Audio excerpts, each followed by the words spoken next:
Hi, thank you for tuning in to today's podcast, Easy on the Eyes. I'm Julin, I'm Das. and today we're going to be talking about how to design your next presentation to get you an A plus and a high five from your classmates. Yay!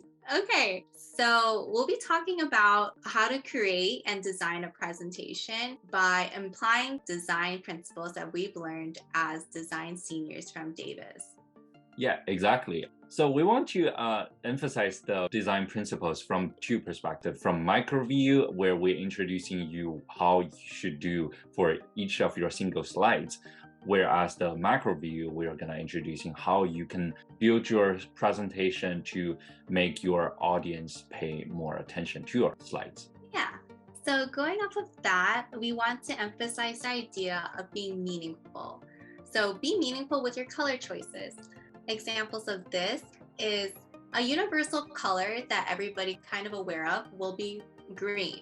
Green is everywhere in nature. It symbolizes the environment and it also symbolizes growth. In Apple, as they're introducing expansive battery life, they'll use green and they'll show how their battery life has improved.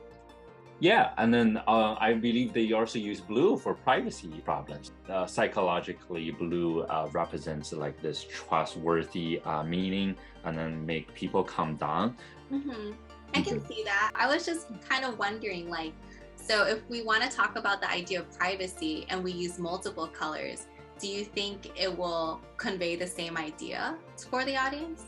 That's sort of things of like color misusing. This usually will lead you to a negative result, and your audiences might be get confused or distracted because of your decision.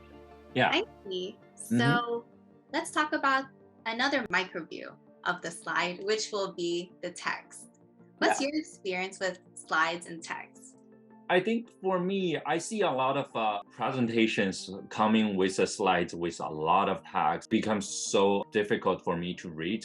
It's kind of like dividing my attention from everywhere of the slides. No, I definitely relate because if there's a lot of text, it really stresses me out because I feel like I have to read. I think one thing we can suggest is to not restrict yourself. Exactly. Yeah, you don't have to only use a certain number of slides to present your presentation. Why not use a slide per topic? And it's a lot easier to fully understand and listen to the speaker. Exactly. I think that's oftentimes what I see from Apple's presentation. They will use some multiple slides to just introducing one product or one idea.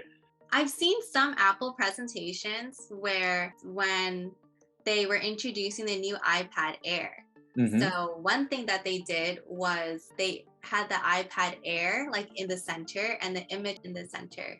Yeah. And that was what I was reminded of. Like, this is what they're talking about. But they filled the whole slide with all the new features and updates that they were talking about. And then they included like new camera features, but without saying camera, they just had the picture of the focus thing.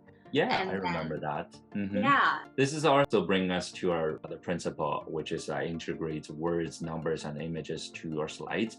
It's sort of the good way to reduce the text in your slides and while still giving users a huge amount of information. Yeah. So on just this one slide, we're able to understand all the new features. And it was kind of cool to see Apple present so much into one. And another thing that they also do is while making usage of as many slides as is necessary, they include main ideas into singular slides. So it's kind of cool to see how even though this whole slide of features fills it up, they'll also have slides that only have one or two facts that is bolded and centered. And my eye is just so gravitated towards that because there's diversity in how slides filled with so much information and slides filled with so little. So when you're designing your presentation next time, think about these three questions. Is the things that you add to your presentation highlighting an insight? Or is it like creating awareness for anything? Or is it insight to action?